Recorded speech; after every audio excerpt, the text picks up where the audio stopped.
con nuestra lucha. No descansaremos hasta lograr la democracia, libertad, justicia.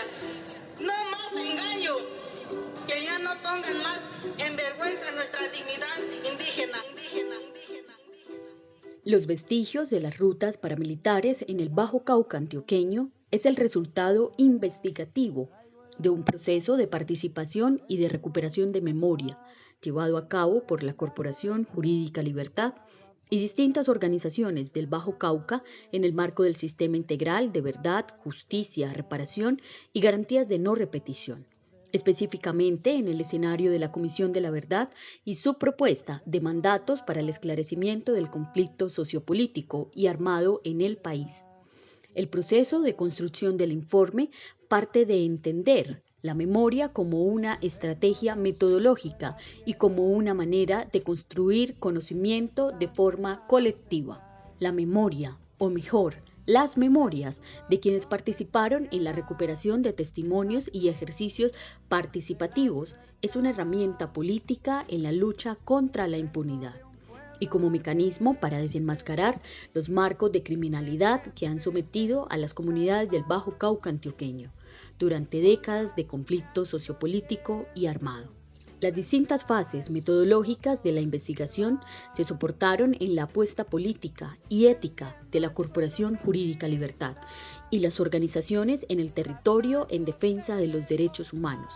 reconociendo que el informe no iba a tener una mirada únicamente académica, sino por el contrario, debía ser una construcción colectiva, aludiendo a la memoria como un proceso humano construido en relación de unos con otros y otras, y con el mundo.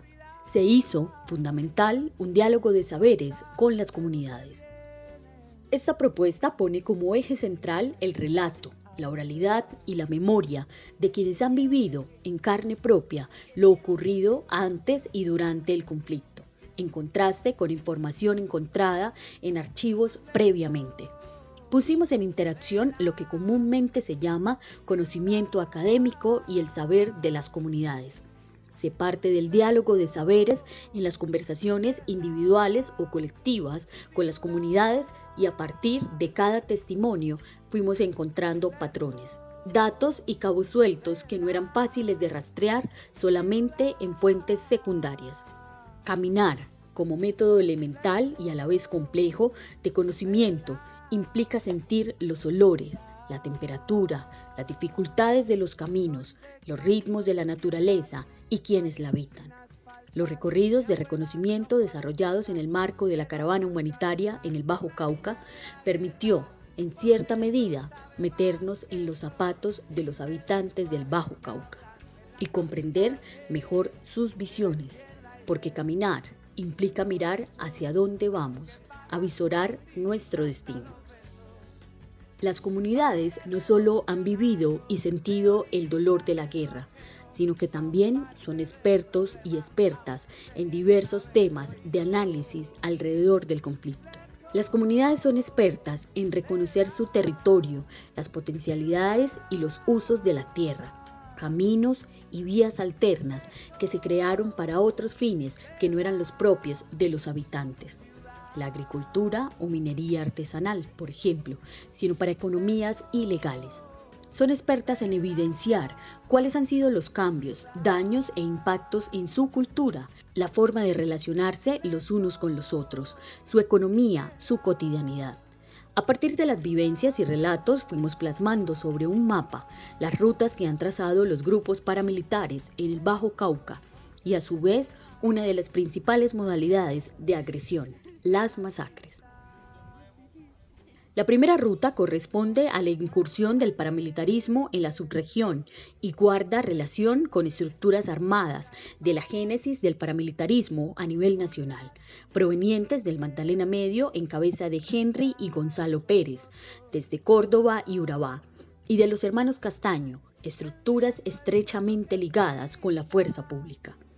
En esta primera ruta confluyen múltiples grupos como Muerte a Secuestradores, La Mano Negra, las Autodefensas Campesinas de Córdoba y Urabá, Muerte a Revolucionarios del Nordeste, Muerte a Terroristas o simplemente el genérico Paramilitares.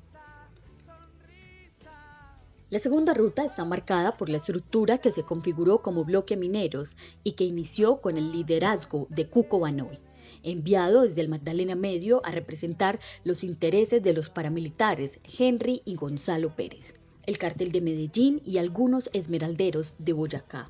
Estas particularidades fueron consolidando una independencia y unos propósitos locales que le confirieron autonomía e importancia basada en el control territorial, la coerción armada y las economías ilegales del narcotráfico, la extorsión y la minería. La tercera ruta corresponde a la estructura del Bloque Central Bolívar, en cabeza de alias Macaco, que llega a representar los intereses de un sector del paramilitarismo relacionado principalmente con las rentas del narcotráfico y que se ubica estratégicamente en el Bajo Cauca, con una dirección clara de expansión, que le posiciona territorialmente para el control de toda la cadena del narcotráfico. Como se advierte en este informe, no es que solo el Bloque Central Bolívar se haya dedicado al narcotráfico en el Bajo Cauca, pero es la estructura que más claramente marca este interés como objetivo central desde sus inicios. La cuarta ruta se denomina reagrupación paramilitar, que inicia durante el proceso de negociación que desembocó en la desmovilización del paramilitarismo en todo el país, donde se evidenciaron maniobras de preparación para dar continuidad al control territorial, a la cooptación política y a la salvaguarda de capitales y negocios legales e ilegales obtenidos mediante el accionar violento. En esta etapa aparecen estructuras como los rastrojos, los surabeños, los caparrapos, los paisas, las AGC o con la franquicia genérica y anónima de Águilas Negras. El análisis de estas rutas muestra con algún detalle el entramado de agresión y cooptación paramilitar del territorio y evidencia los patrones que se repiten hasta el día de hoy con ciclos de estigmatización de los procesos de resistencia social,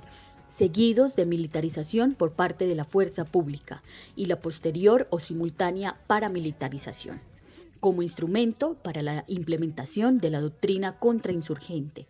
mientras persiste de forma valiente la organización y resistencia de las comunidades para reclamar condiciones de vida digna acordes a sus culturas indígenas y campesinas, con el uso sustentable de los bienes comunes de los que han sido custodios y de los que también vienen siendo despojados.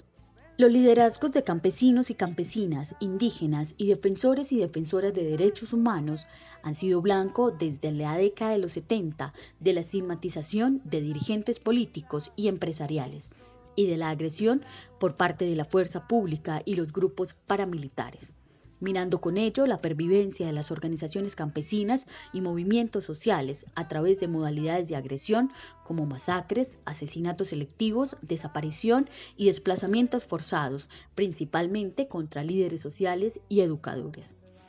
Este informe señala la ya documentada promoción e instrumentalización del paramilitarismo para la implementación de la doctrina contrainsurgente, mostrando cómo se repite de forma cíclica y en diferentes épocas el patrón criminal de estigmatización de líderes y lideresas en sus territorios, seguido de una fuerte militarización por parte de la fuerza pública y después el ingreso de grupos paramilitares que llegaron a despejar los territorios mediante masacres, asesinatos y desplazamientos, en muchas ocasiones con el apoyo de agentes estatales. Así, se dio la incursión de los grupos paramilitares descrito en la Ruta 1, en la toma de Cáceres, relatada en la Ruta 2 y en el reciclaje o reagrupación paramilitar narrado en la Ruta 4. El informe describe cómo el avance de ciertas rutas paramilitares permitió el despojo y la acumulación de tierras en favor de personas señaladas de financiar el paramilitarismo. También se evidencia el avance hacia el nudo del Paramillo, con masacres emblemáticas como la del Aro, en un claro adelanto sobre lo que sería el área de influencia del megaproyecto Hidroituango, la arremetida desde el Bajo Cauca a la zona minera y de monocultivos del sur de Bolívar.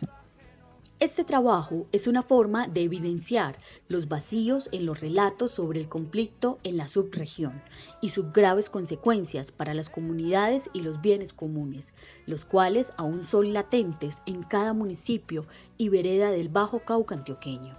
La memoria es para quienes relatan aquí sus vivencias y sus análisis de realidad una herramienta no solo para esclarecer y denunciar las graves violaciones de derechos humanos y la pervivencia del conflicto en el territorio, sino para la transformación y fundamentación de propuestas encaminadas a la construcción de paz desde y para las comunidades y sus territorios.